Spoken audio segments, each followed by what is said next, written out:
मैं हर रोज़ अखबार और न्यूज़ में ऐसी खबरें सुनता था, हैरान रह जाता था कि क्या वाकई इस दुनिया में ऐसा हो रहा है, या फिर न्यूज़ चैनल और अखबार वाले अपने चैनल और अखबार की मशहूरी के लिए झूठ बोलकर लोगों को गुमराह कर रहे हैं। कहीं बाप का सगी बेटी से ज़बरदस्ती का किस्सा सामने आता, तो कहीं भाई अपनी ही बहन के साथ। ऐसी खबरें सुनकर मैं अंदर से खौफजदा हो गया था। मगर जब एक रोज़ अपनी उन गुनहगार आंखों से भाई को बहन के साथ ऐसा करते देखा, तो मुझे लगा मैं ऐसा मंजर देखने के बाद शायद खुद से ही नजरें ना मिला सकूं। हफ्ते में 2 दिन हमारे घर के ऊपर वाले पोर्शन में बहन भाई गुजारने आ जाते और बदले में मुझे 10,000 देते। मैं बहुत खुश था। मगर एक दिन जब अचानक ऊपर गया, तो दोनों को ऐसी हरकत करते देखा कि मैं शर्म से जमीन में गड़ गया। आज फिर मेरे घर के ऊपर वाले पोर्शन में वह दोनों बहन भाई किराए पर 2 दिन रहने आए हुए थे। मुझे अचानक बेटी के यहाँ जाना पड़ रहा था, तो मैंने सोचा कि ऊपर वाले कमरे की चाबी उन दोनों को ही देकर चला जाऊं। इस बहाने उनसे किराया भी पहले ही ले लूंगा, ताकि बेटी के बच्चों के लिए कोई खाने पीने का सामान भी ले जाऊं। यही सोचकर मैंने अपनी तैयारी की और नहा धोकर ऊपर वाले पोर्शन की तरफ कदम बढ़ा दिए। मेरे कानों में उन लोगों की कुछ बातें पड़ी तो मैं हैरान हो गया। न जाने क्यों मुझे किसी बड़ी अनहोनी का डर था। आज से पहले मैंने इस बात पर इतना गौर नहीं दिया था, मगर आज उन दोनों की ये बात सुनकर मैं भी सोच में पड़ गया था कि आखिर वह दोनों अपना घर होते हुए भी यहाँ आकर क्यों रहते थे। मैं जानता था ये अच्छी हरकत नहीं है, मगर मैं मजबूर हो रहा था कि उनके बारे में जानने की कोशिश करूं। यकीनन कुछ तो ऐसा था जो वह दोनों छुपा रहे थे। मैं बाहर खड़ा हुआ था। आखिर थक कर अपने हाथों मजबूर होकर मैंने जब इस थोड़े से खुले दरवाजे से अंदर नजर आते मंजर पर नजर डाली, तो मेरे होश उड़ गए। मैं वह मंजर देखकर बौखला कर पीछे हुआ था। मेरी आंखें मारे बेइज्जती के झुकी चली जा रही थी। मैंने देखा कि सामने वह दोनों बिल्कुल बेलिबास थे और एक दूसरे के निहायत करीब थे। मैं सब देखकर बदहवास हो गया था। मैं पुराने ख्याल का बंदा था, जिसकी नज़र में बहन का भाई के सामने दुपट्टा उतारना भी बहुत बड़ा गुनाह था, और फिर यहाँ तो कोई हद ही नहीं रह गई थी। मेरे लिए अपने कदमों पर खड़ा होना मुश्किल हो गया था। आजकल हमारी नस्ल को क्या हो गया था? हमारी शर्म और हया कहाँ मर गई थी? और घर वालों के अंधेपन पर भी मुझे गुस्सा आ रहा था, जिनको अंदाजा भी नहीं था कि उनकी औलाद किस गुनाह में गिरफ्तार हो गई थी। मुझे खुद पर भी गुस्सा आ रहा था कि मैंने बिना सोचे समझे और बगैर जानकारी के उन दोनों बहन भाई को कमरा दे बैठा था, जिसकी वजह से वे इतने मजे से गुनाह किए जा रहे थे। मुझ में इतनी हिम्मत नहीं थी कि अब उन दोनों के सामने जाकर उन्हें शर्म दिलाता। मैं खुद को चुप करके नीचे आ गया और बेटी को भी कॉल करके अपने ना आने का बता दिया। मुझे उन जवान बहन भाई पर अफसोस हो रहा था। मैंने बहुत सुना था कि आजकल रिश्तों का खून किया जा रहा है और रिश्तों का लिहाज बाकी नहीं रहा, मगर आज अपनी आंखों से देख भी लिया था। अब मैं अपनी ही नजरों में गिर गया था। उससे नजरें नहीं मिला पा रहा था। ऐसा लगता था मैं भी उनके इस गुनाह में हिस्सेदार हूँ, और ऊपर वाला मुझे इस गुनाह के लिए कभी माफ नहीं करेगा। मुझे जवान लड़के और लड़की को ऐसे 2 दिन के लिए अपना कमरा किराए पर नहीं देना चाहिए था। क्या मैं छोटा बच्चा था जो समझ ना सका? मेरी उम्र, मेरा तजुर्बा कहाँ जा सोया था? या पैसे देखकर मैंने अपनी आंख कान बंद कर लिए और खुद को भी धोखा देता रहा था कि दोनों मजबूर होंगे। भला ये मजबूरी सारे महीने में सिर्फ 2 दिन के लिए ही क्यों आती थी? मैंने एक बार भी इस बात पर गौर करना जरूरी नहीं समझा, मगर अब जब मेरी उन गुनाहगार आंखों ने उन्हें गुनाह करते हुए देखा, तो खुद को गलत समझने लगा। मगर अब तो पानी सर के ऊपर से गुजर गया था। यह एहसास मुझे अंदर ही अंदर मार डाल रहा था। मेरा नाम रोहित है। मैं एक इलाके में बिल्कुल तन्हा रहता था। मेरा साफ और पक्का घर था, जिसका नीचे का पोर्शन पूरा बना हुआ था, मगर ऊपर छत पर एक कमरा, बाथरूम और छोटा सा स्टोर बनाया हुआ था। ये सोचकर बेटे बड़े होंगे, उनकी शादी होगी, तो ऊपर का पोर्शन कोई एक इस्तेमाल कर सकता है। मेरी बीवी का बहुत पहले देहांत हो गया था। मेरे 2 बेटे और एक बेटी थी। मैंने अकेले ही बच्चों को पाला और अपने बच्चों को मैंने महंगे स्कूल कॉलेज में पढ़ाया। बेटी की पढ़ाई पूरी होने से भी पहले शादी कर दी और बेटों को पढ़ाई के लिए बाहर विदेश भेज दिया। वहाँ पढ़ाई पूरी करते ही उनकी अच्छी नौकरियां भी लग गई और वह वापस ना आ सके। उन्होंने वहाँ पर ही फैमिली में शादी करके अपने घर बसा लिए। अब उनके बच्चे भी थे। वह चाहते थे कि मैं भी उनके पास रहूं, मगर मैं अब अपनी जिंदगी का हर हिस्सा अपने घर ही गुजारना चाहता था। मैं बूढ़ा था, मगर अपने काम और खाना पकाना में खुद ही कर लेता था। किसी का मोहताज नहीं था। सरकारी मुलाजिम रहा था, जिसकी वजह से अब पेंशन में मेरा अच्छा गुजारा हो जाता था और मुझे बेटों से अपने खर्च के लिए पैसे नहीं मांगने पड़ते थे। मेरा जब भी दिल करता अपनी बेटी के पास चला जाता। उसके बच्चों के साथ मेरा दिल भर जाता था। बेटी मेरा बहुत ख्याल करती थी। कभी बेटी बच्चों समेत आ जाती तो सारे घर में रौनक हो जाती। वक्त सुकून से गुजर रहा था कि एक रोज दो जवान बहन भाई मेरे पास आए और मुझसे दरख्वास्त की कि मैं उन्हें 2 दिन के लिए अपने घर के किसी हिस्से में रहने दूं। और उन्होंने कहा कि हमें किसी ने बताया है कि आपके छत पर एक कमरा बना हुआ है। मुझे लगा था कि शायद वे दूर सफर से आए हैं, इस शहर या इलाके में फंस गए हैं या किसी रिश्तेदार से मिलने आए हो। बहरहाल मैंने ज्यादा सवाल जवाब नहीं पूछे और मेरे घर का ऊपर वाला कमरा बिल्कुल खाली ही था। मैं वे देने को तैयार हो गया। 2 दिन की ही तो बात थी। मैंने उन्हें ऊपर का कमरा दिखाया तो वह दोनों बहुत खुश हुए। जाहिर है वह बिल्कुल अलग हिस्सा था और वही बाथरूम भी मौजूद था। उन्हें कमरा पसंद आया और वे अपने हाथ में मौजूद छोटे से बैग को वहां रख गए। मैं नीचे चला आया था।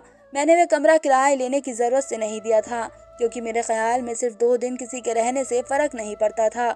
हालांकि उन दिनों मुझे पैसों की बहुत जरूरत थी। पिछले दिनों किसी दोस्त के यहाँ गया तो उसकी परेशानी देखकर मुझसे रहा नहीं गया और मैंने अच्छी खासी रकम उन्हें दे दी थी।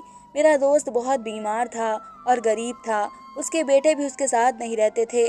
दोस्त की मदद तो कर दी और अब मेरा वक्त मुश्किल से गुजर रहा था, क्योंकि अभी आधा महीना बाकी था। मैं बहुत ज़रूरत के बावजूद अपने बेटों से पैसे मांगने को तैयार नहीं था और खामोशी से जैसे तैसे गुजारा कर रहा था। कुछ दिन की ही तो बात थी, गुजारा हो जाता।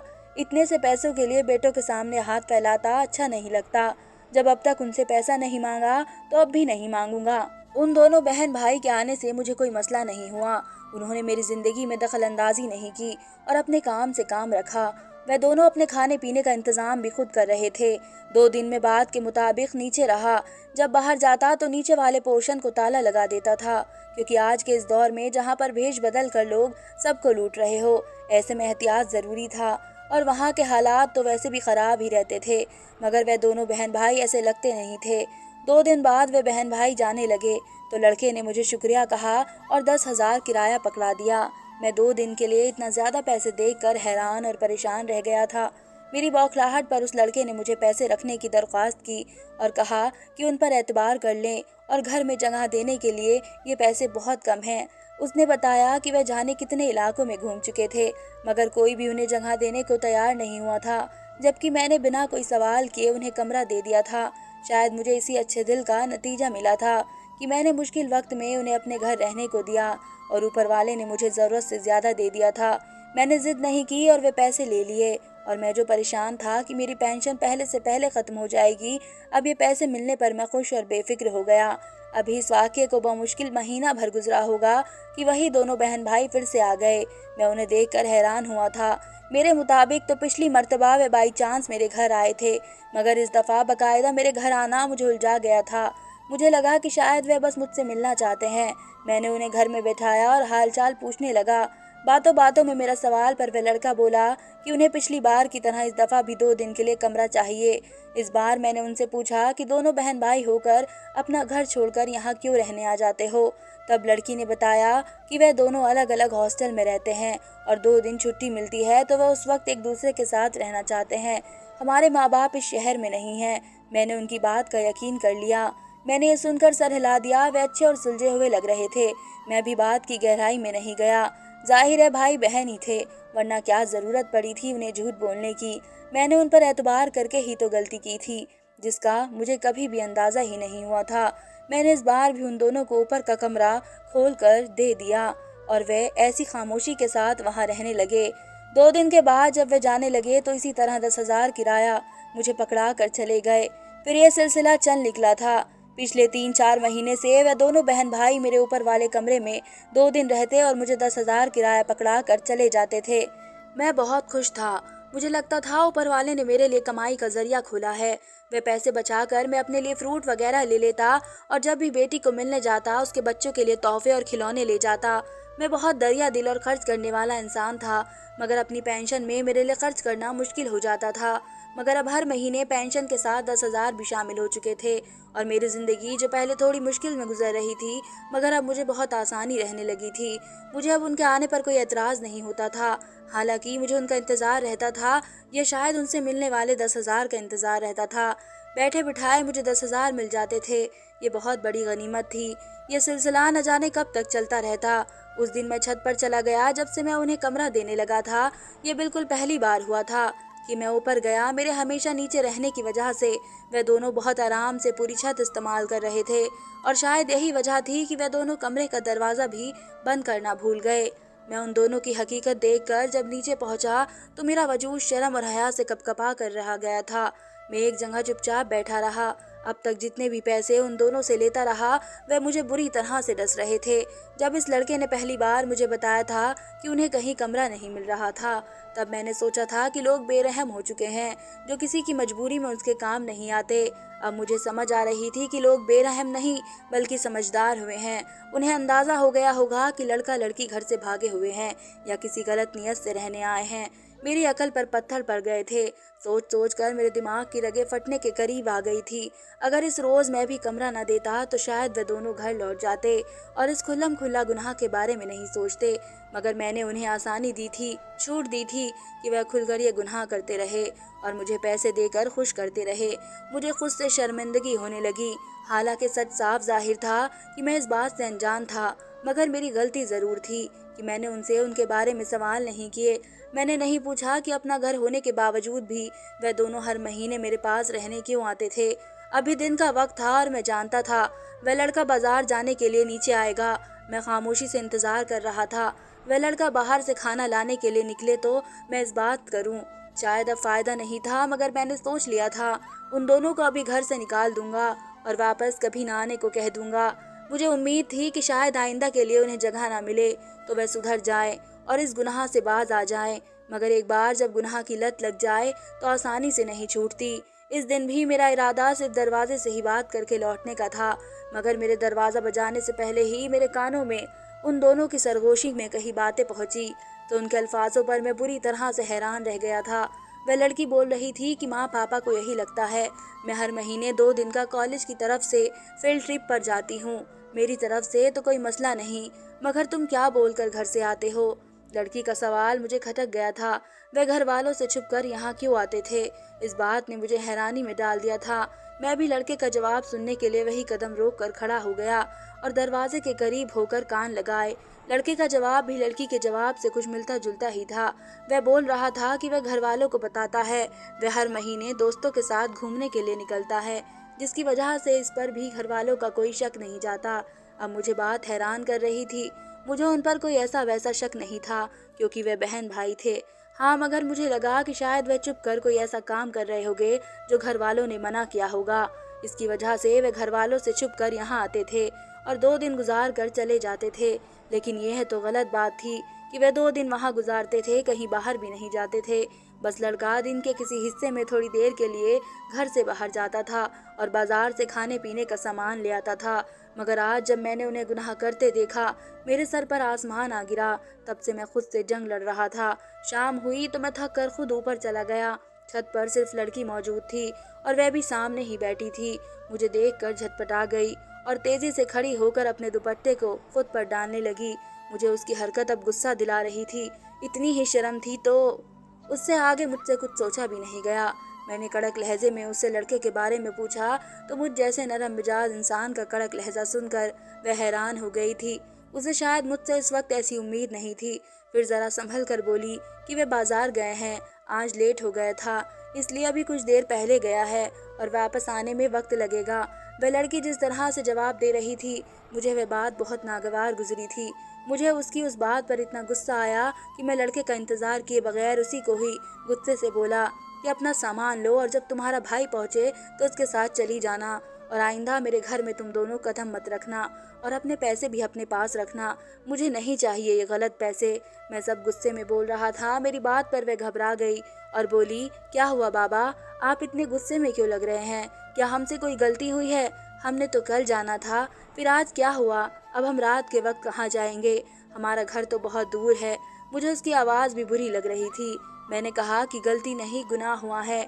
ये बात तो तुम दोनों को नाजायज़ ताल्लुकात बनाते हुए सोचनी चाहिए थी। क्या तुम दोनों को शर्म नहीं आती? घर वालों के एतबार को ठेस पहुंचाकर हर महीने यहाँ अपने मकसद को पूरा करने आ जाते हो। क्या तुम दोनों को ऊपर वाले का डर नहीं लगता? मुझ जैसे बूढ़े इंसान को धोखे में रखकर झूठ बोलकर मुझे अपने गुनाह में शामिल किया। मेरी बात पर उसके चेहरे का रंग उड़ गया। वह हड़बड़ाकर मुझे देखने लगी। यकीनन उसे यकीन नहीं था कि मैं उन दोनों की सच्चाई जान लूंगा। मैंने उसकी हैरत पर उसे ईमानदारी से बता दिया कि आज मैं उनसे एडवांस किराया वसूल करने आया था, और तब मैंने उन दोनों की हकीकत जान ली थी। मेरी बात पर वह रोने लगी और शर्मिंदगी से बोली कि बाबा जी, मुझे अफसोस है कि हमने आप जैसे अच्छे इंसान को धोखा दिया और झूठ बोला, मगर सच वह नहीं जो हमने आपको बताया था। इस लड़की ने जो बात बताई वह मुझे हैरत में डाल रही थी। उसने कहा कि हम दोनों बहन भाई नहीं हैं, हमारा रिश्ता वाकई जायज़ है क्योंकि हम पति पत्नी हैं और हमारे दरमियान बिल्कुल जायज़ ताल्लुक है। इसकी बात पर मैंने बेयकीनी और कुछ बेहद बारीकी से ऐसे देखा। सच तो यह है कि मुझे अब उस लड़की पर बिल्कुल यकीन नहीं आ रहा था। मुझे यही लगा कि जलील होने के खौफ से झूठ बोल रही है। वह कसम खाने लगी और फिर अचानक उठकर कमरे में गई। जब थोड़ी देर बाद लौटी तो उसके हाथ में शादी के कागजात थे। मैंने वे कागजात देखकर अपना गुस्सा हल्का किया। वे दोनों वाकई पति पत्नी थे। मैंने उसे उसके कागजात पकड़ाते हुए कहा कि जब उनके बीच रिश्ता था तो फिर उन्हें छिपाने की और झूठा रिश्ता बताने की क्या जरूरत थी। मेरे सवाल पर वह कुछ पल के लिए चुप सी हो गई, फिर बोलना शुरू हो गई और जो कुछ बताती गई वह मुझे हैरत के साथ साथ गुस्से में डालता गया। वह लड़की बता रही थी कि वह दोनों शुरू से एक ही मोहल्ले में रहते थे, पढ़ाई भी एक ही स्कूल से हासिल की और तब से ही दोनों की बेहतरीन दोस्ती थी। वक्त के साथ साथ ये दोस्ती प्यार में बदल गई। जब वह दोनों कॉलेज में थे तब लड़के ने उसके लिए रिश्ता भिजवाया, जो फौरन कबूल कर लिया गया था क्योंकि दोनों के माँ बाप भी एक दूसरे को शुरू से जानते थे। उनका रिश्ता हुआ तो दोनों को लगा वे कभी अलग नहीं होंगे और सब कुछ बहुत आसानी से हो गया। सब बहुत खुश थे और जल्दी उनकी शादी की तारीख रख दी गई।